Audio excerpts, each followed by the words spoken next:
Welcome everyone. I'm Shane Wilson and I am actually at the Meditation Learning Center. The last couple streams that we did were at my home, and I had to do some chores, I guess you could say. I'm the maintenance person at the Meditation Learning Center as well. So I had to take care of, I'm sorry, I got to get situated here. I had to take care of a few things and I thought I would just stay here and do the stream in the meditation room. So I'm happy to be here. I feel very comfortable being here. I love the energy in this place.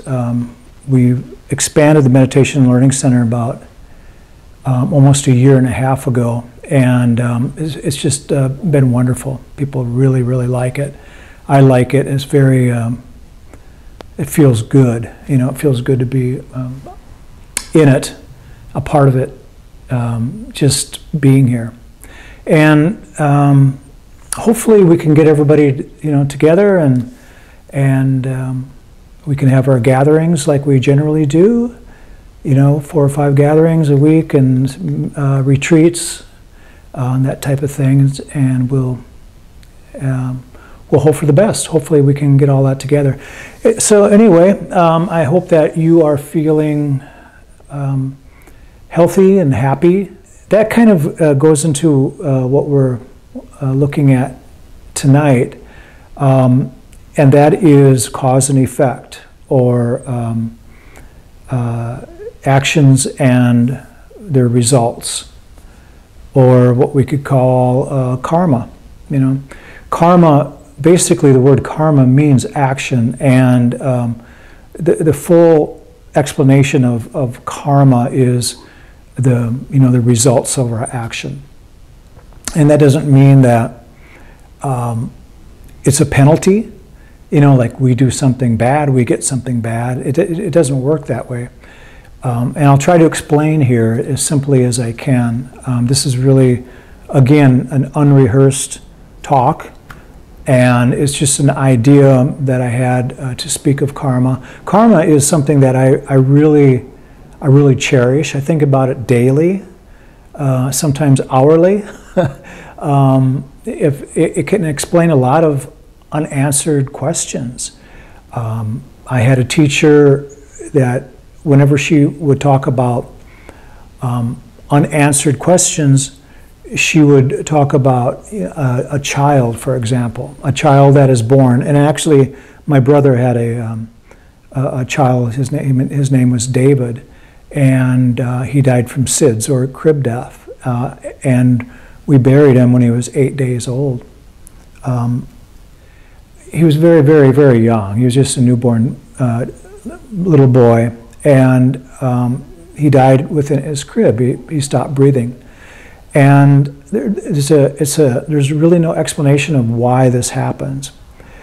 But from a karmic standpoint, we could say that the reason this happens is because that baby, that person, that being, whatever we want to call it, was born because it had a little bit of karma to work out. If there's a little bit of karma within an individual being, there has to be a rebirth in order to work that karma out. So let's say that David, this little baby David, worked out this karma, and there's no reason for him to carry on the rest of that life. And if he did carry on that rest of that life, he would be a fully enlightened being. And generally, that's one of the reasons that there's not a lot of fully enlightened beings walking the earth anymore, like the Buddha was, because there is no reason for them to actually be walking the earth. And so they have a little bit of karma left. And once that karma is extinguished, there's no reason to go through this samsaric life. This samsaric life is basically suffering. It's stressful for the system. And we forget how stressful it is because we have been a part of it for so long. When we pass on from this life and go to the next life, there will be this period where we will discover, how peaceful it is not to have to live this life the way we're living it right now. And so that's why the Buddha said that life is suffering. We suffer, and this is what we get. If we die, or as we're dying, if we're fearful, like, what is going on? I don't know, I don't want to die, I'm afraid to die, we will come back. That intention is karma itself. The intention to, I don't want to die, I want to come back, from fear or from anxiety or from confusion. That is enough of an intention, enough karma for us to come back. Generally, we would have other karma that would bring us back as well. But the reason I say this about the intention is because in the Mahayana tradition, let's say the Chan and the Zen, the Tibetan Buddhist tradition, like the Dalai Lama, for example, or many of the other Tibetan Buddhists that we're familiar with, they believe in a bodhisattva. They believe in the idea of a bodhisattva. And like the Dalai Lama is a bodhisattva, that when the previous Dalai Lama died, he made the intention to come back and help sentient beings, the people of the earth, and beyond. It doesn't have to just be the earth, but to help sentient beings wake up and become enlightened. So that he made the intention to come back and do that. And that is strictly the Mahayana tradition. A Theravada Buddhist, they could make that intention and it work for them, but in Theravada tradition, or Theravada Buddhism, which is translated as the teaching of the elders, they would rather do it basically the way the Buddha did with his last life. And he said, I'm done. I've seen the builder of this house. I know how this works, and I'm done. I'm not going to be reborn again. And he, one of his last words was for us to find our own salvation, to save ourselves, so that we too don't have to be reborn and have this suffering. But the Mahayana, they certainly honor that, but they are really taught and honor the idea that they want to be a bodhisattva and be reborn, or in some cases they might consider it reincarnated and come back as another monk or another person or whatever it might be to help sentient beings. And so that's one of the reasons why it is so important to live a life of service for others. And if you're watching this, you probably are living a life of service for others. At least 51% of your life should be towards others. And with that in mind, a person, whether they believe in the bodhisattva ideal or not, they are living a good life. So karma is very interesting, from the standpoint of that little boy ending his karma, my brother's child ending his karma, and then passing at that moment. We can look at karma in many, many, many different ways. When we have an unanswered question, we can look at it from a karmic standpoint and go, what is the deal here? What's going on from a standpoint of karma? I'm just thinking right now, I had a strange thing happen today. I was leaving my home in Gilbert, Arizona. I was heading up to Mesa, Arizona. And the reason I say Arizona is because I know a lot of people are watching this all over the country, all over the world probably. And Arizona has a lot of strange insects, and one of those insects is the scorpion. And so I get in my car in the garage, and I'm backing up, open up the garage, and I'm backing up, watching the garage door close, and I also look at the dashboard of my car, and there's a scorpion inside my car, which I've never experienced before. And I'm thinking, this is very, very strange. And he crawls between the dashboard and the windshield, and I can see his little tail, and then he's gone. I don't see him. I go, whoa, wait, what's going on here? So I pull back in the garage, and I check out. I can't find him anywhere. I know he's inside the car, and this doesn't generally happen. They don't generally crawl up the tires of your car and figure out how to get inside. They don't want to do that much. He was obviously in the garage. About 5 days ago, I put a cardboard box in the back of the car, and he was probably in that box. So that's how he got in the car. He didn't want to be in the car. That wasn't his intention, but he is in the car. So I'm thinking, what do I do? Because I have really good karma with scorpions.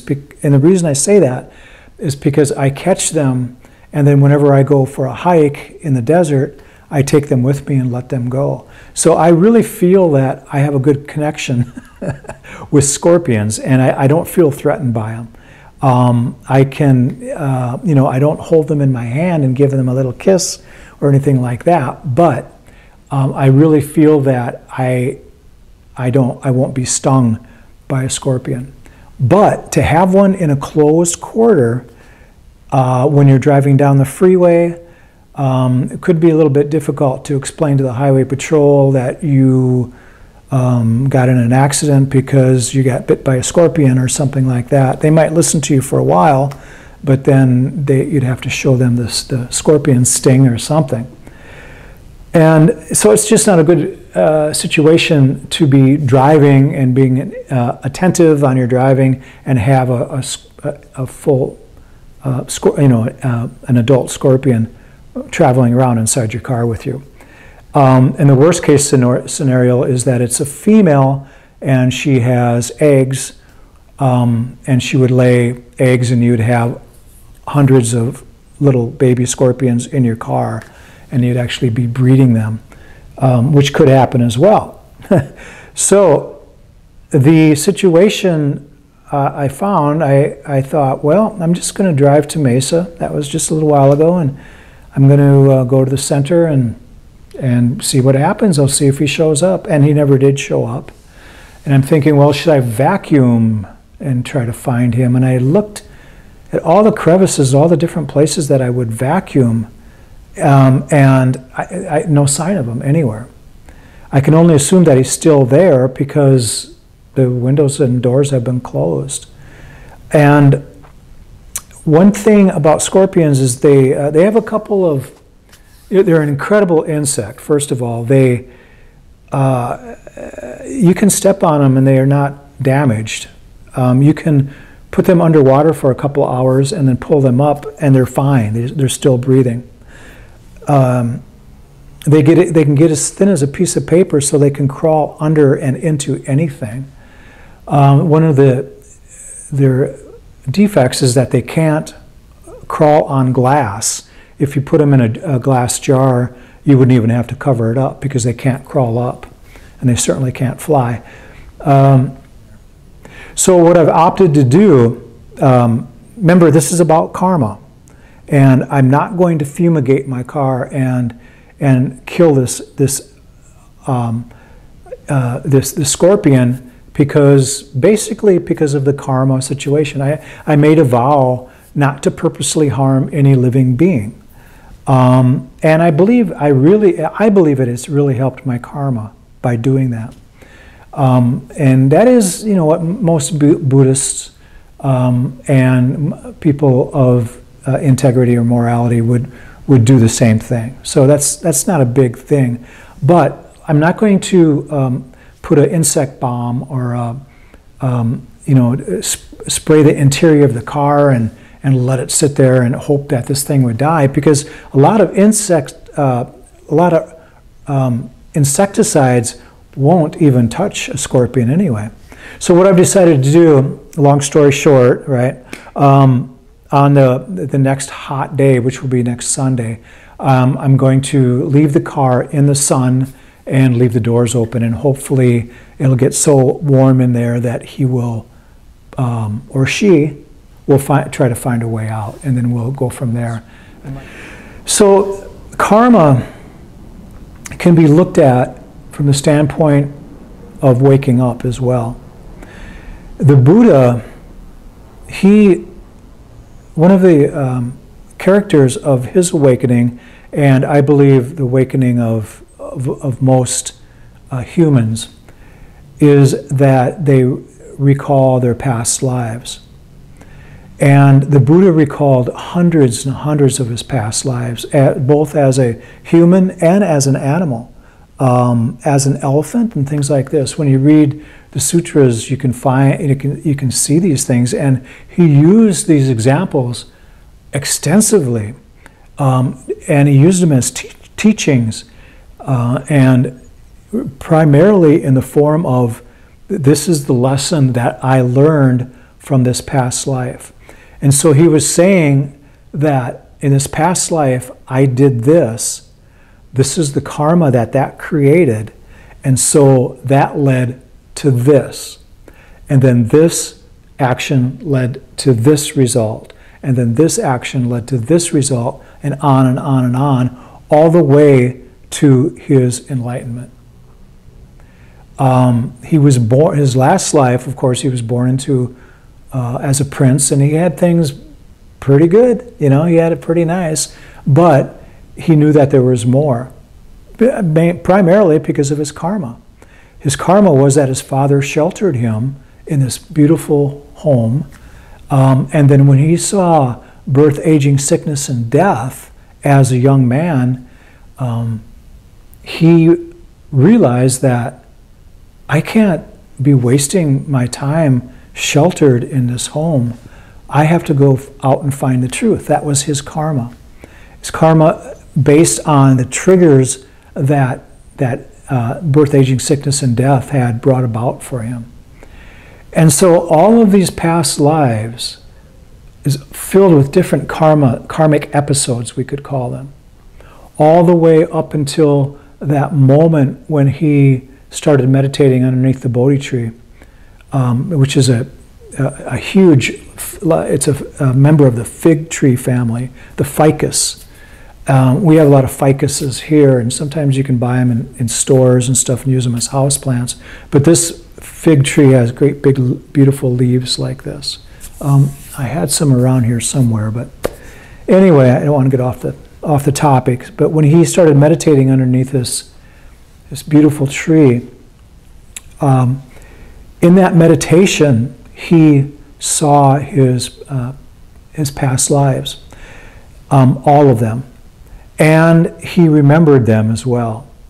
So if any of you have ever experienced a past life regression or seen some aspect of your past life, and usually what happens is that you experience like the last,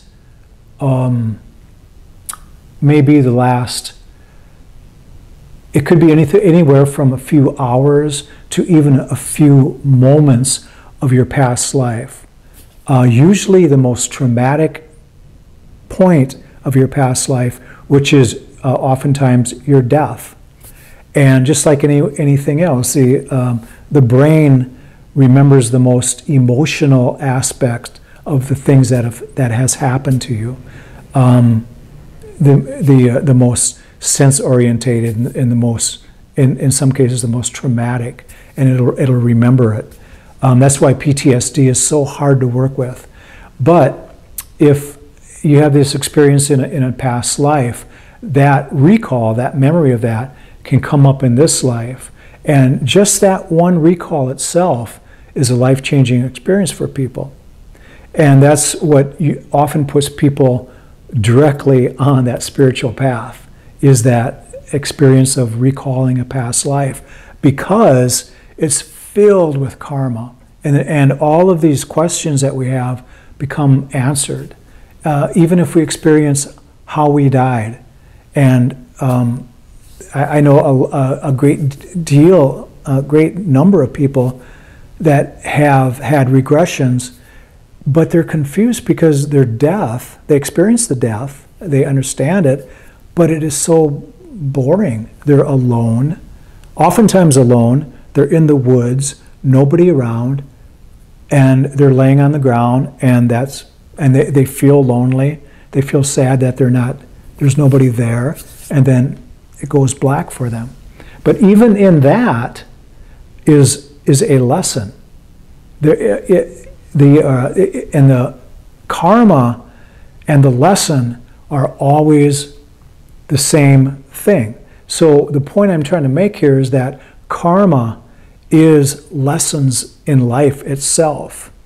So our karma can be experiences from the past brought into this lifetime, or it can be something that is happening yesterday, and then we can experience that karma from that now. And there's no rules about how this happens. So if we experience a death where we're very, very lonely, we will probably have the intention that we don't want to do this again. And so in this lifetime, we might have a very uncomfortable feeling when nobody's around us. We might grow up wishing and trying to create the biggest family that we can have. We might feel as if we want to be famous, and so that everybody knows us. And that's why, quite frankly, a lot of famous people, actors, musicians, people that are well known, when they get off the stage and they go home or in their hotel rooms and they're alone, they are truly, truly alone, and they have trouble with that. They actually might have a drinking problem or a drug problem because of that loneliness, and that's an indication that they had experience in that in a past life, or maybe sometime in this life too, as a young child. It's all connected, actions and the results. So my challenge, that's not a challenge, let's call it an invitation, is for you to look at, if you've had any glimpses of past life or some of the more dramatic past experiences, to take a look at those and see these as karmic lessons and things that you can learn from. And really, really use these as a tool for your personal awakening and for your spiritual journey, because this is probably the greatest gift that you can have in this area. Now, a lot of times lately, people have been talking about karma, like cosmic karma, or like a group consciousness kind of karma, like what is happening in the world now. And that is a phenomena that I believe in, and it's even more so now because we are all in tune with one another. And that's why we have to be very, very, very careful with how this group karma can be manipulated. And you probably know where I'm going with this. But I'm primarily talking about the media and such things as false flags and just bad news, bad broadcasting, not the absolute truth, or stretching the truth, or just getting the facts wrong. I don't believe that all these news people are trying to cause harm. I do believe that they are, the more interesting the news, the more they sell. They want their ratings to go up as high as possible. So the news that they're fed is exaggerated, and they want to put it out, as most dynamically as they possibly can, and make it interesting so that people are glued to that TV screen or to that speaker or whatever it might be. But karma is karma, and the Buddha explained that there are steps to awakening. There's stream enter, the once returner, the non-returner, and the arahant, and all of these are different levels of doing away and dealing with karma. When we become an arhat, or a non-returner, what is happening is that there's very, very little and then eventually no karma. And without karma, there's no reason for a rebirth. And even if you don't believe in rebirths or reincarnation, if you want to call it that, a karma is action and the result of our action. So that's the thing to keep in mind. If we are suffering in any way, we have to look at that as some type that we're receiving, some type of signal from an action that has happened in the past, and look at it with gratitude. Which is very difficult to do, but we want to look at it in such a way that I'm going to go through this and I'm going to be a better person because of it. Just like everything that is happening in your life right now, if there's anything uncomfortable, anything that you could look at as being suffering, it is something that you have to work through, and it's something for growth. It's a lesson for you to learn, and it's something that will help you rise above where you're at now, for sure. And as a result, you'll be more inspired. You'll be more loving, you'll be more caring, you'll have more completeness in your life by going through any kind of suffering that you're experiencing now. We'll do a meditation here and then we'll see what comes up after that. I'm going to try to keep this at about 25 minutes. So Arizona time, West Coast time, we'll be done with the meditation at 8 o'clock, and then we'll go from there and see what's happening. So please make yourself comfortable.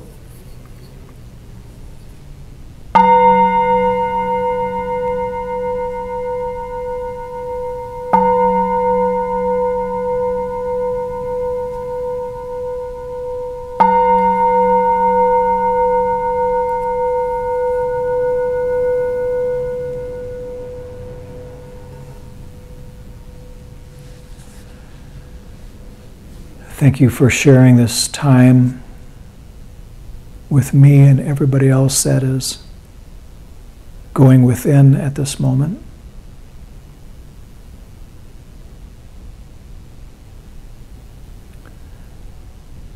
We all have options of things that we could be doing this evening at this time. And to be able to spend this time in meditation is a gift that you're giving yourself. And it is through meditation and these practices that are related to meditation where we can get insight into the nature of our true selves, including the causes and conditions of why we are at this particular junction in our life at this time.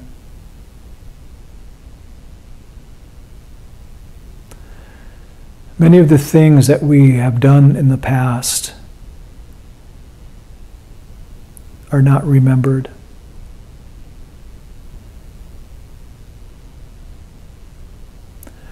We, as humans, have a way of not remembering things from a time standpoint. From the time of birth until the time of 2, we very, very seldom is there anyone that can remember any of these events.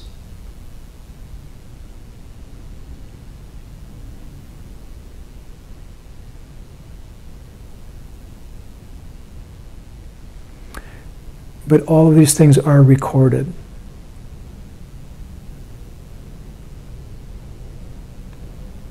They're recorded in the body and in the mind.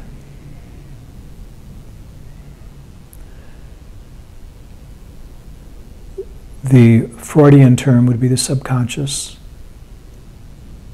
The spiritual term Might be the Akashic records. And it might be karma.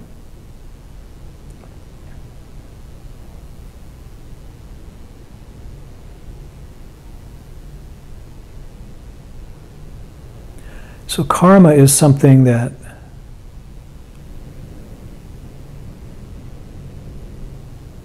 we could say we own, but it is not a definition of who we are as a human.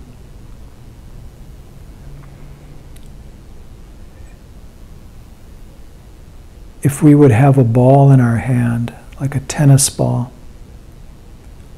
and roll the ball across the floor, and then we would die in that moment. Of course, the ball would continue rolling if the floor was a hard, smooth surface, particularly if it was downhill. Even though it is us, me, my, that initially started this ball rolling by the action of moving it and pushing it with the hand. The rolling ball is not who I am, or not the person that started the ball rolling. But the karma is in motion. It's still happening. So the action is to start the ball rolling. The result is the ball is rolling. And then whatever happens after that is the result of that action. And it will be experienced.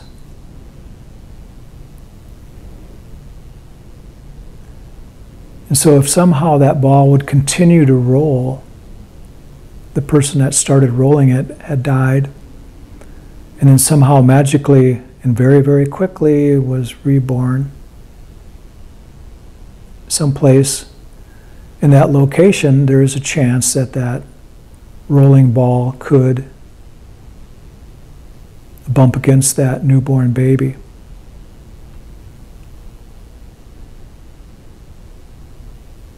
And as silly as it sounds, that would be the result of that action. And that is the karma. But that is this very small scale.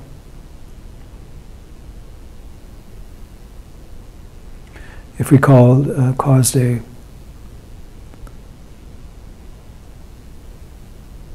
crime, for example, and injured somebody, and we were placed in jail, and then we died while we were in jail, that person that is injured carries on their life. Maybe they have anger, maybe they forgave the person that injured them. Maybe they start a family, and these people are related to and understand the injury. Maybe they hold a grudge, maybe not. But that action is still prevalent. It's there. It's happening.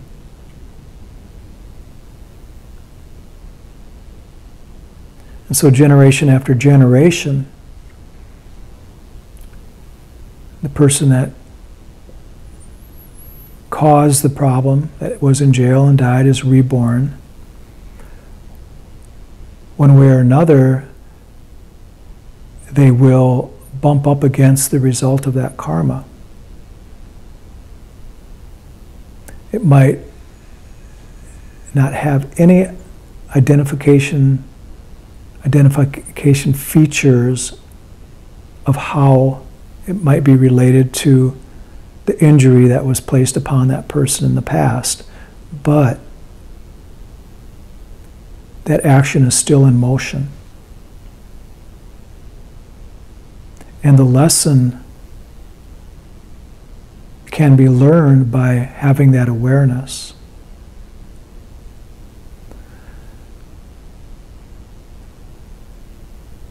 And that's really the gift of karma. If we bump into these things, experience suffering, and not look at it as a lesson that we somehow have to get, and be thankful for experiencing that karma and going through that karma, then it's almost as if it's wasted. We might most likely have to experience something very similar again until it is learned.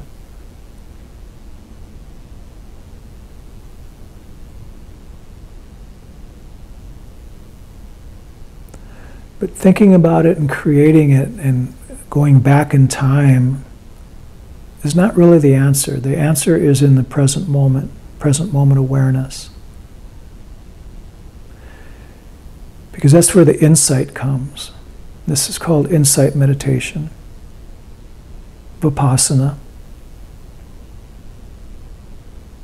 We experience the body and the mind.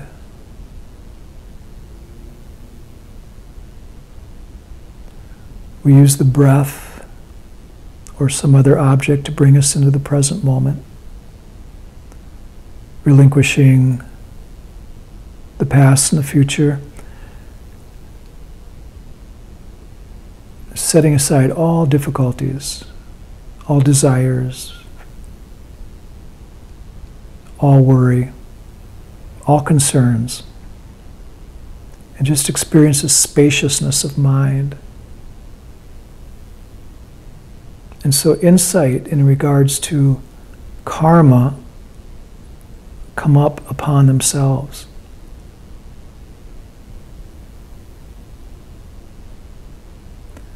Insights into our past lives, insights into actions that we've done in the past, and their results happen on their own.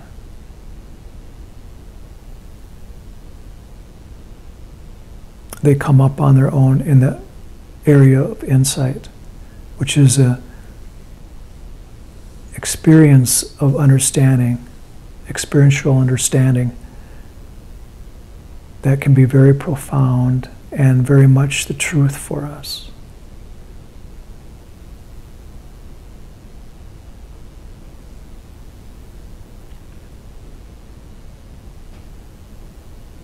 So in meditation, again, we focus on the breath.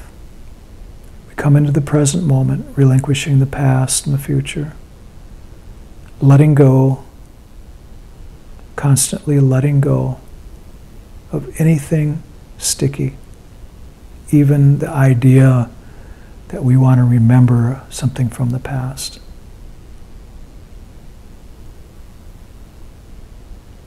And in that spaciousness, can and will arise the understanding of karma, whether it's pleasant karma or unpleasant karma.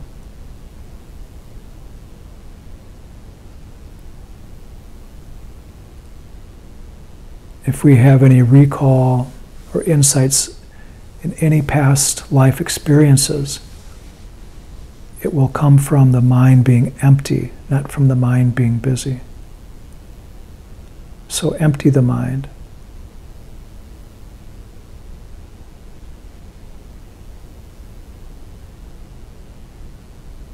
Enjoy the peace of the present moment.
Keep coming back to the breath.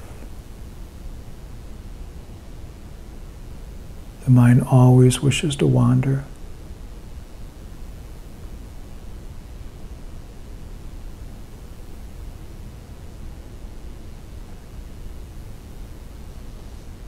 To train the mind to understand that the present moment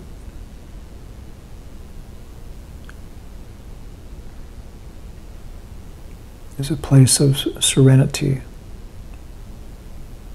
a safe place.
Any thoughts that arise, just watch them come and go.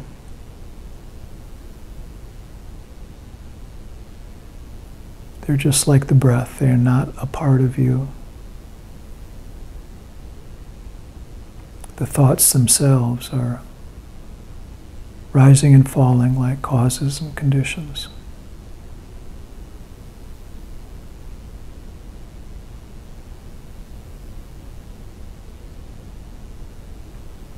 Emotions, feelings, all coming into consciousness and falling away, just like karma itself.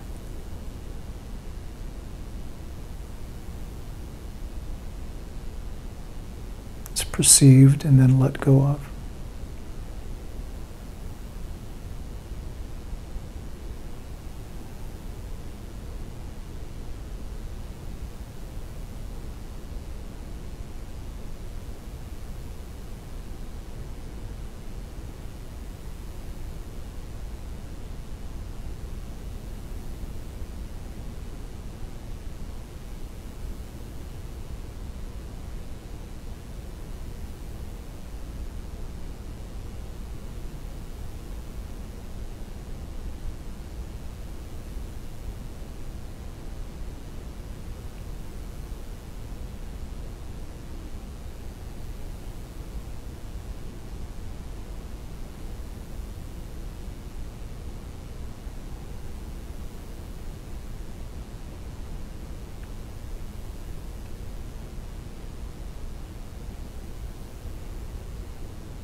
Keep coming back to the breath.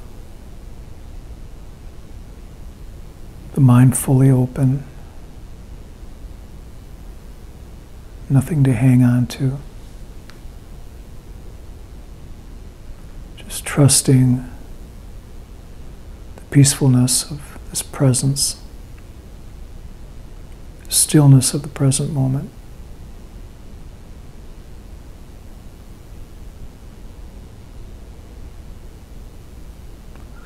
Knowing that this is the best thing that you could possibly be doing at this moment.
Every action that is done,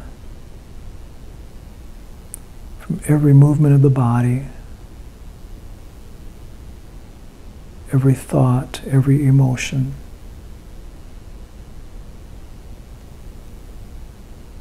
every twitch of the eye, every movement of the hand or legs, is an action. Action is karma.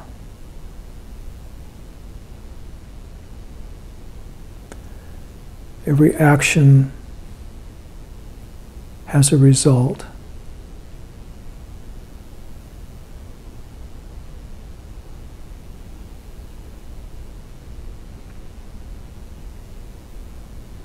That's what makes the wind blow, the trees grow, the leaves to fall, come back in the spring. That's what makes the sun shine and the grass grow.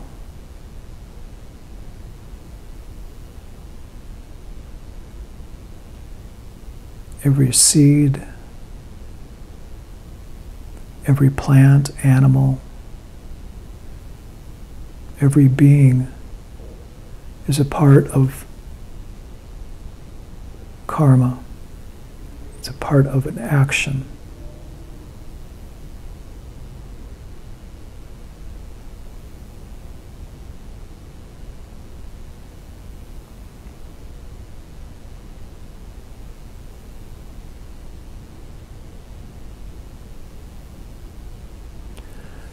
The very first teaching of the Eightfold Path.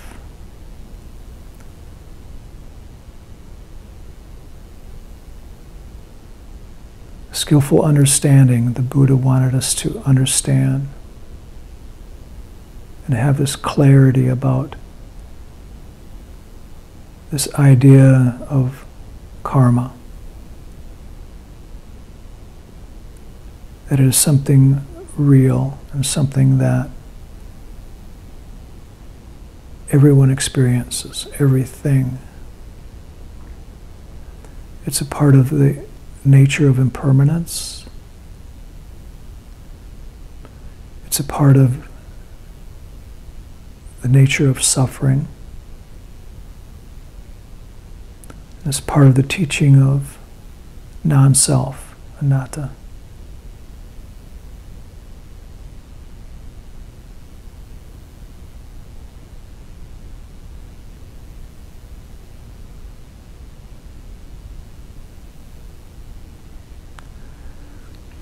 if there's any ownership of anything, any type of microscopic ownership, it's not the things that we have, the cars or the relationships or the material things at all. It's simply karma and their results. And if we keep that in mind, we will be fine. We will live a blissful life. Because we will have an understanding of the lessons behind the teaching of karma, cause and effect.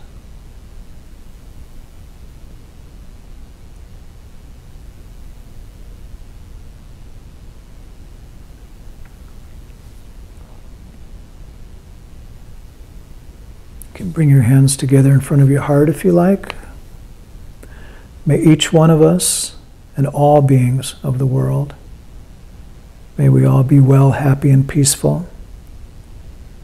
And may no harm or sickness come to us. May no difficulties come to us. May we all meet with spiritual and worldly peace and understanding. May we have the patience and the courage to meet and overcome any problems or suffering or difficulties that we might face in life as a result of the understanding and the clarity that we can have behind karma and how we treat and look at karma.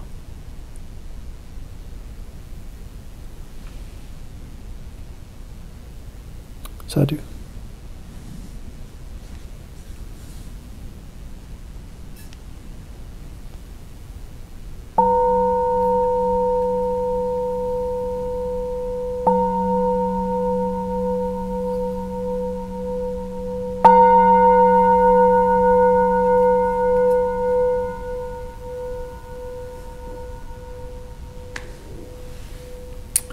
Wonderful. The whole idea about karma is the clarity about the lessons behind it. And if we get that, we got it.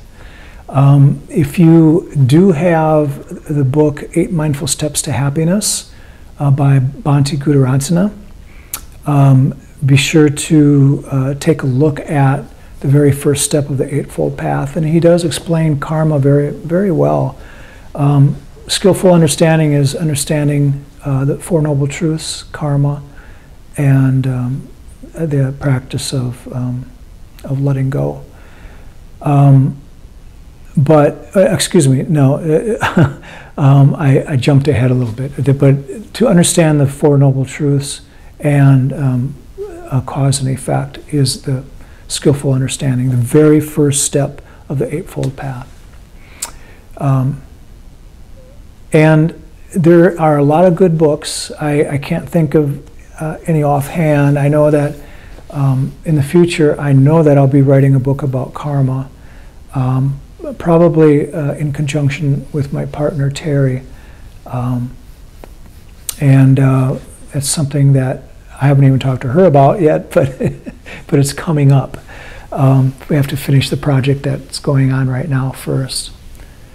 So the pandemic that is group karma, don't let that wave of that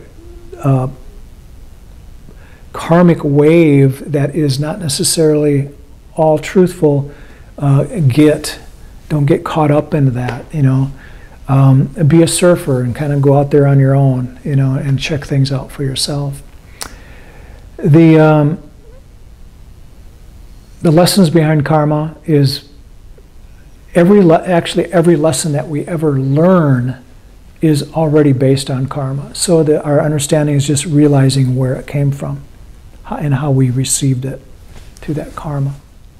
Please be safe, please be healthy, and please use your own mind to find your salvation, and let's all wake up. All right? Thank you.